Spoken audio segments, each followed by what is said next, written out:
This is the South Indian filter coffee vessel which is used to serve the legendary degree coffee. It's the stuff that brings back childhood memories for millions, but most people might not be drinking it in the way it was originally intended. Because this glass was specifically designed with the idea of caste purity and pollution in mind. So first, some context. When coffee was introduced in India in the 1600s, it was mostly consumed by the aristocracy. A couple of centuries later, when the British colonialists started cultivating coffee commercially in South India, the drink started trickling down to the upper middle classes. Now, the Tamil Brahmins, or the elites of Madras Presidency, were initially opposed to coffee, but they soon embraced it like a badge of high status.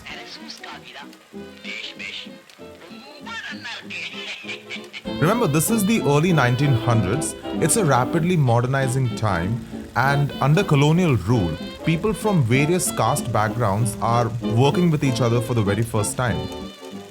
Due to their beliefs about caste purity and pollution, Brahmins generally avoided any contact with the lower castes, and especially with Dalits, also formerly known as the untouchables.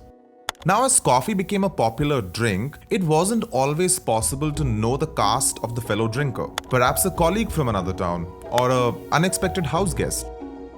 So how do you minimize contact with people from ambiguous caste backgrounds and thereby maintain caste purity? According to this food historian, the Tamil Brahmins came up with a solution. They redesigned the glass with a curved rim so you could drink coffee without sipping it. This was not about hygiene or the spread of germs. It had more to do with the idea of ritual purity.